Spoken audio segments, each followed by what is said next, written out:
Hello everyone, good morning. আমি উমা। আমার ছোট্ট একটা পরিবারের পক্ষ থেকে তোমাদের সকলকে জানাই অনেক অনেক ওয়েলকাম আর ভালোবাসা। দিনটা ছিল শনিবার আর এখন ঘড়ির কাঁটাতে বাজে সকাল 7টা। আজকে ঘুম থেকে উঠতে উঠতে না ওই যে 6:30 বেজে গেছে। আসলে আজকে ছেলের স্কুল ছুটি, তবে আজকে কিন্তু স্কুলের প্যারেন্টস মিটিং আছে। তো আমার বর যেহেতু বাড়িতে নেই, তো আমি কিন্তু সমস্ত স্কুলে যদি কোনো কিছু হয় তাহলে আমাকেই যেতে হয়। তো আমি যাব। ওই যে 8:30 থেকে 9:30 পর্যন্ত টাইম দিয়েছি, ওই টাইমের মধ্যে যাওয়ার জন্য। তো ভাবলাম চলো সকালবেলা উঠে আগে বাসি কাজগুলো সেরে নিয়েছি। বাইরের উঠোন টুঠুন ঝাড় দেওয়া হয়ে গেছে আর বাসি ঘরটাও ঝাড় দিয়ে এলাম। আসলে সকালবেলা উঠলে ওই কাজগুলো করে নিই। তারপরে ছেলেকে কিন্তু হরলিক্স আর বিস্কিট খাইয়ে দিয়েছি। তারপরে এখন এই ভাবলাম চলো বিছানাটা একটু চেঞ্জ করে নিই, কারণ আজকে বেশ কিছুদিন হয়ে গেছে বিছানা চাদরটা না চেঞ্জ করা হচ্ছে না। আসলে বাইরে বৃষ্টি হচ্ছে, তো সকালবেলা মোটামুটি ওয়েদারটা ভীষণ সুন্দর, তারপরে আবার বৃষ্টি হয়, এরকম করে। আসলে জামা কাপড় রোদ্দুরও দেওয়ার মতন মানে জায়গা আমার বাইরে, কিন্তু কি বলতো বৃষ্টি হলে না জামা কাপড় কোথায় দেব, সে কারণে কিন্তু জামা কাপড় একটু চিন্তা ভাবনা করে কাচতে হয়। সেরকম কিন্তু আমি নোংরা জামা কাপড় মানে ঘরের ভিতরে জমিয়ে রাখি না। রোজ দিনের জামা কাপড় রোজ দিন কিন্তু ধুয়ে দিই, সেগুলো তো শুকিয়ে নিই মোটামুটি। কিন্তু বড় বড় বিছানার চাদর টাদরগুলো না ধুলে একটু অসুবিধা হয় বাইরে মেলতে আর কি। বারান্দাটার মধ্যে কিন্তু ছোট ছোট জামাগুলো দিলে বেশ সুন্দর শুকিয়ে যায়, কিন্তু বিছানা চাদরের টাদরগুলো মেললে না আর জায়গা থাকে না অন্য জামা কাপড় মেলার জন্য। তো যাই হোক, আজকে ভাবলাম রোদ উঠুক আর বৃষ্টি হোক যাই হোক, আজকে বিছানা চাদরটা চেঞ্জ করে দেব, কালকে ওই ঘরেরটা চেঞ্জ করব।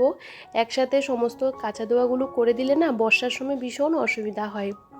যাই হোক, এই যে আজকে ভাবলাম কি বলতো ম্যাট্রেসটার নিচে এই যে ছেলে ওই যে সন্ধ্যার সময় কি বলতো ক্লে দিয়ে এটা সেটা বানায়, তো ছোট ছোট ক্লেগুলো এখানে পড়ে আছে, তো সেগুলো ঝাড় দিয়ে ফেলে দিলাম আর কি। আর বাচ্চা কাচ্চা থাকলে দেখবে এটা সেটা দিয়ে খেলা করে, তো এই সমস্ত জিনিসপত্র কিন্তু বিছানার নিচে ঢুকে পড়ে। আমি তো আগে মাঝে মধ্যে ম্যাট্রেসটাকে বাইরে নিয়ে রোদ্দুরে দিতাম, তবে এখন তো আর রোদ্দুরে দিতে পারছি না, অনেক দিন হয়ে গেছে। আসলে ঘরের জিনিসপত্রগুলোকে একটু বাইরে রোদ্দুরে দিলে অনেকটা পজিটিভ এনার্জিও কাজ করে, দেখবে অনেক হাইজিন মেনটেন হয়। আমরা কিন্তু সহজে ঘরে জিনিসপত্রগুলোকে বাইরে বের করতে চাই না, তবে কি বলতো আমি কিন্তু মাঝে মধ্যে আমার ঘরে জিনিসপত্রগুলোকে একটু বাইরে রোদ্দুরে দেওয়ার চেষ্টা করি।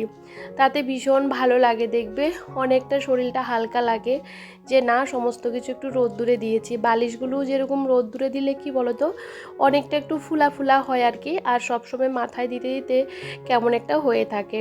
তো এখন তো সেরকম রোদ্দুর উঠছে না, আজকে বেশ অনেকটা দিন হয়ে গেছে আমাদের এদিকে রোদ্দুর নেই। তো ভাবলাম চলো রোদ্দুর না থাকলে কি করব, বিছানা চাদরটা চেঞ্জ করতেই হবে। আর এই যে চেঞ্জ করে আমার পছন্দের একটা চাদর পেতে নিলাম। আমার ভীষণ ভালো লাগে এই চাদরটা, জানো তো একদমই অন্য কালারের, আর এটা পাতলে না ঘরের লুকটাও অন্যরকম লাগে। যাই হোক, সব সময় তো আর নিত্য নতুন বিছানা চাদর দিয়ে ঘর সাজিয়ে রাখতে পারি না, তবে মাঝে মধ্যে চেষ্টা করি ওই যে বিছানা চাদরটা একটু চেঞ্জ করে ঘরটাকে একটু সুন্দর একটা লুক দিতে। আমার যেহেতু জিনিসপত্রগুলো সবসময় একই জায়গাতে রাখা, সেরকম কি বলতো ওই যে মানে ঘরটা সবসময় একই রকম দেখতে দেখতে একঘেয়েমি চলে আসে। তবে চাইলে তো আর অন্যভাবে সাজিয়ে রাখতে পারি না, এভাবেই রাখি। তবে জানো তো মাঝে মধ্যে পরিষ্কার পরিচ্ছন্ন করে সমস্ত জিনিসগুলো যদি গুছিয়ে রাখা যায়, তখন দেখবে মনের মধ্যে একটা আলাদা শান্তিও কাজ করে। আমরা কিন্তু সারাটা দিন সংসারের জন্য অনেক খাটাখাটনি করি, অনেক বাইরে ঘরে কাজ করি, কিন্তু নিজের যদি বেডরুমটা যদি পরিষ্কার পরিচ্ছন্ন নিট অ্যান্ড ক্লিন থাকে, সারাদিন কাজ করার পর এখানে আমরা রেস্ট করি, ঘুমাই, তখন দেখবে আলাদা একটা মানসিক শান্তি এনে দেয়। তাই আমি সবসময় চেষ্টা করি আমার ঘর বাড়িগুলোকে পরিপাটি করে গুছিয়ে রাখতে। আমার বাড়িটা কিন্তু সেরকম এখনও কমপ্লিট করতে পারি না, বাইরে তো দেখতে পাও ভাঙাচুরা পুরো বাড়ি, কিন্তু ভিতরটা আমি সবসময় মনের মতন করে সাজিয়ে রাখতে ভীষণ পছন্দ করি। ঘরের জিনিসপত্রগুলোকে ভালো করে আলতো হাতে মুছে নিয়েছি। প্রত্যেকটা দিনের কাজগুলো যদি আমরা প্রত্যেকটা দিন একটু একটু করে করে নিই, তাহলে দেখবে ঘরবাড়ি এমনিতেই পরিষ্কার থাকে। আমরা যদি অনেক দিন পর্যন্ত কাজগুলো জমিয়ে রাখি, তাহলে দেখবে ঘর পরিষ্কার করতে অনেকটাই কষ্ট হয়ে যায়।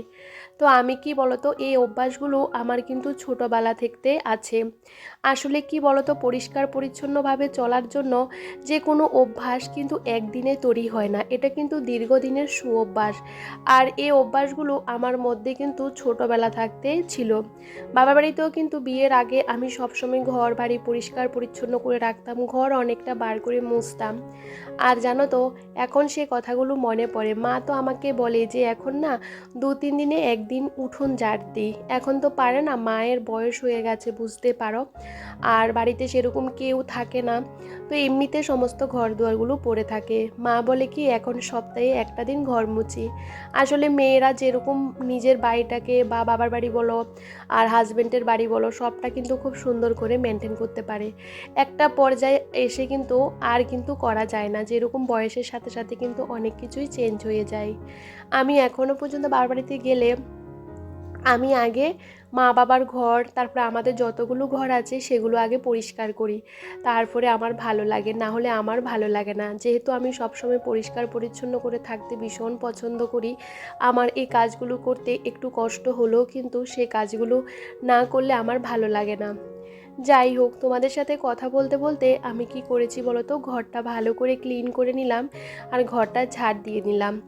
আর ওই ঘরটা কিন্তু আমি সকালবেলা ঘুম থেকে উঠে ঘরটা গুছিয়ে ওই যে বাকি কাজগুলো সেরে নিয়েছিলাম। ছেলেও কিন্তু সকালে ঘুম থেকে উঠে পড়েছে আমার সাথে সাথে। তো কি বলো তো সকাল থেকে ছেলেকে সেরকম ভারী খাবার দিইনি, তো আলুর পরোটা করছি। তো আসলে কি বলো তো, ছেলে যেদিন বাড়ি থাকে আমি এটা সেটা করে ওকে খাওয়ানোর চেষ্টা করি আর কি। আর ও কিন্তু রুটিটা খেতে ভীষণ পছন্দ করে, সেহেতু রুটি আমি কিন্তু বেশি বানাই।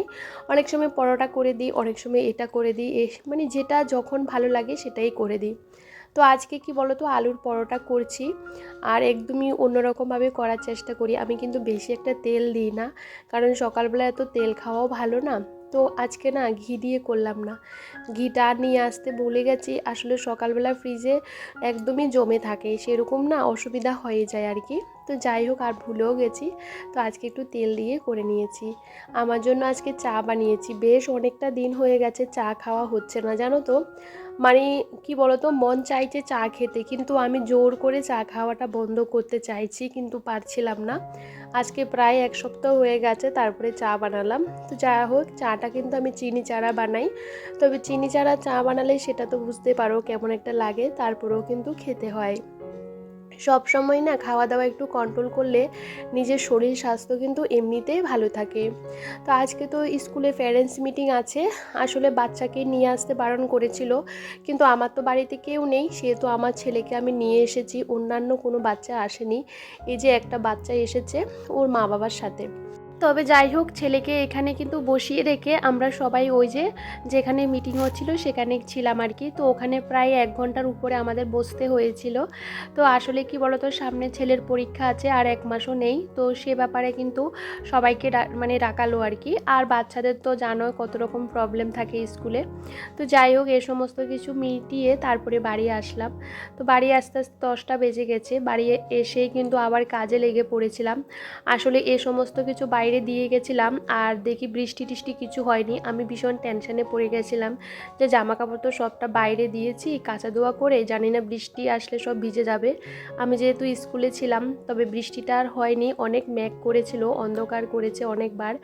তারপরে বাড়ি এসে দেখি জামা কাপড় শুকিয়ে গেছে, তো সবটা ঘরে নিয়ে আসলাম। আসলে সকালবেলা যে টিফিন বানিয়েছিলাম সমস্ত বাসন কোসন, রান্নাঘরের অবস্থা ভীষণ বাজে ছিল, তো সবটা গুছিয়ে বাসন কোসন মেজে আমি কিন্তু এই যে ঘরটা এখন মুছে নিচ্ছিলাম। আজকে সেরকম রান্নাবান্না করব না, কারণ কি বলতো কালকে চিকেন ছিল, চিকেনটা এখনও অনেকটা রয়ে গেছে। আর একটু শাক তুললাম, আসলে কি বলতো ডাঁটা শাক ফেলেছিলাম, তো সেগুলো না অনেকটা বড় বড় হচ্ছে কিছুটা, আর কিছুটা একদমই ছোট ছোট রয়ে গেছে। তো বেশি একটা থাকলে না গাছগুলো বড় হবে না, তো সেই জন্য কিছু কিছু আমি তুলে নিলাম আর কি। আর বিশেষ করে শাক খেতে আমার ভীষণ ভালো লাগে। তো শাকগুলো কিন্তু তুলে ভালো করে ধুয়ে টুয়ে রেখে দিয়েছি, আজকে শুধু শাক আর ভাত করব। তো সেহেতু ভাবলাম স্নান দান করে পুজো টুজো করে তারপরে কিন্তু ভাতটা বসাবো। না হলে কি বলো তো, দেখবে রান্নাবান্না করে স্নান টান করে পুজো টুজো করতে করতে অনেকটা দেরি হয়ে যায়। আমি কিন্তু স্নান পুজোটা আগেই করে নেওয়ার চেষ্টা করি, কারণ পুজোটা হয়ে গেলে অনেকটা ভালো লাগা কাজ করে। যে না, সকাল থেকে দেখো আমরা কিন্তু একবার খেয়ে নিয়েছি, ঠাকুরকে আমরা কতবার দিই বলো তো। তো সবসময় চেষ্টা করি ঠাকুরের এই যে পুজোটা একটু টাইম মতো দেওয়ার, আমার তো বেশ ভালো লাগে। তো যাই হোক, এই যে ঘরটা এখন ভালো করে মুছে নিচ্ছিলাম। বাইরে কিন্তু হালকা হালকা ঝিরিঝিরি বৃষ্টি ফোঁটা পড়ছিল, তো জামা কাপড় কি যেগুলো শুকিয়ে গেছে সবটা নিয়ে চলে এসেছি। তো কি বলতো, আমি ভাবলাম চলো এই যে ঘরটা ভালো করে মুছে নিই। হাত দিয়ে ঘর মুছলে ভীষণ পরিষ্কার হয়, চেপে চেপে কিন্তু হাত দিয়ে কিন্তু ঘর মোছা যায়। তো যাই হোক, বারান্দা টারান্দা সবটা মুছে আমি স্নান দান করে চলে এসেছি। এদিকে পাশের বাড়ির থেকে দিয়েছে নারকেলের নাড়ু, তো ছেলেকে দিলাম আর কি। আসলে কি বলতো, ছেলে তো নারকেল খেতে আগে বেশি একটা পছন্দ করতো না। আসলে খাবার খেলে সে খাবারের টেস্টটা পাবে, আর না খেলে কি করে বুঝবে যে কোন খাবারের টেস্টটা কেমন। তবে এখন তো ভীষণ পছন্দ করে। তো যাই হোক, নারকেলের নাড়ুগুলো ছেলেকে দিলাম, আর এদিকে দেখো আমি পুজো করতে বসে গেলাম। আসলে কি বলতো, সমস্ত বাসন কোসনগুলো আগে থাকতে গুছিয়ে রেখেছি মেজে টেজে, আর তারপরে কিন্তু পুজো করতেও ভীষণ সুবিধা হয়। আজকে গাছে না ফুল সবাই তুলে নিয়ে চলে গেছে। আমি যখন ছেলেকে নিয়ে স্কুলে গেছিলাম, তো সবাই তো জানে আমি সকালবেলা পুজো করে নিই, তবে আজকে একটু দেরি হয়েছে, সে কারণে না গাছে আর ফুল নেই। তবে ওই যে কয়েকটা গাছ থেকে ফেলাম, আমাদের বাড়ির না আশেপাশের লোকজন এসে আমাদের বাড়ি থেকে ফুল নিয়ে যায়। তবে আমার তো বেশ ভালো লাগে, কারণ বাড়িতে অনেক ফুল ফুটে না, এত ফুলের দরকার হয় না। তবে আজকে সব ফুল নিয়ে চলে গেছে, তবে যেটুকু ছিল ওগুলো দিয়ে আমি পুজোটা করলাম। আর ছেলে তো ভীষণ খেলা করছে, ওখান থেকে এসে জামা কাপড় কিছুই খুলছে না, ওই ড্রেসগুলোও খুলবে না। আমি অনেকবার ট্রাই করলাম, জানো তো, কিছুতেই খুলছিল না। তারপরে ছেলেকে একটু ফল কেটে দিলাম, তো ও বসে বসে ফল খেলো, এখন বাইরে খেলা করছিল। তো আমি ভাবলাম ওকে স্নান করিয়ে দেবো, কিন্তু ও কিছুতেই স্নান করতে চাইছে না। তো ভাবলাম চলো আগে আমি রান্নাটা করে নিই, তারপরে ওকে স্নান করিয়ে দেবো। এদিকে আমার ভাতটা হয়ে গেছে, আর এদিকে কিন্তু মাংসটা আমি গরম করে নিচ্ছিলাম। আসলে ছেলের যে মাংসটা সেটাও রয়েছে, আমারটাও রয়েছে। আসলে না, মানুষ একা মানুষ, জানো তো, তরকারি রয়েও যায় বেশিরভাগ সময়ে। তো সেরকম আমার রান্না বান্না নিয়ে ঝামেলা করতে হয় না। আর ছেলেকে একটু মাংস থাকলে না ও মাংসটা খেতে পছন্দ করে, তো সেহেতু হয়েও যায়। তো যাই হোক, এদিকে দেখো শাকভাজিটাও আমার মোটামুটি হয়ে গেছে, আর এদিকে কিন্তু আমি চিকেনটাও বসিয়ে দিয়েছি গরম করতে। শাকটা দেখো কতটা অল্প হয়ে গেছে, আর শাকটা কিন্তু ভীষণ ভালো হয়েছে খেতে। তো আমি কি বলতো, এটা সবটা খেয়ে নেব, রাতে আর শাক খাবো না, তো সেজন্য অল্প করে তুলেছি। আর দেখতে পাচ্ছ আবারও ঝিরিঝিরি বৃষ্টি শুরু হয়েছে, আর এই মুহূর্তে কিন্তু কিছুটা সময় চলে গেছিলো। আসলে সংসারে তো টুকিটাকি অনেক কাজকর্মই থাকে, কাজ কিন্তু সব সময়ই করতে হয়, কাজ থেকে আমরা কখনোই রেহাই পাই না। তো ছেলেকে খাইয়ে দাইয়ে দিয়েছি, আর আমিও কিন্তু খাওয়া দাওয়াটা সেরে নেব। আমি প্রথমে কিন্তু ছেলেকে খাইয়ে দিই, আর আমার ছেলেকে খাবার খাওয়াতে বসালে অনেকটা সময়ও লাগে। এদিকে আমি খাবার খেতে বসলাম, আর ছেলে এদিকে টিভি দেখছিল, আর হঠাৎ করে দেখি আমার খাবার খেতে খেতে ও ঘুমিয়ে পড়েছে। আসলে অনেকটা সকালবেলা উঠেছিল না, সে কারণে নিজে নিজেই ঘুমিয়ে পড়েছে। আসলে নিজে নিজে ঘুমিয়ে পড়লে আমার অনেকটাই সুবিধা হয়, বেশি একটা কষ্ট করতে হয় না ঘুম পাড়ানো নিয়ে। তবে চলো আজকে ব্লগটা এখানেই শেষ করছি বন্ধুরা, আর আজকে ব্লগটা তোমাদের কেমন লাগলো কমেন্ট করে জানাতে একদমই ভুলো না। আর সবাই সবার পরিবারকে নিয়ে অনেকটা ভালো থেকো, সুস্থ থেকো, সাবধানে থেকো। সবাইকে টাটা।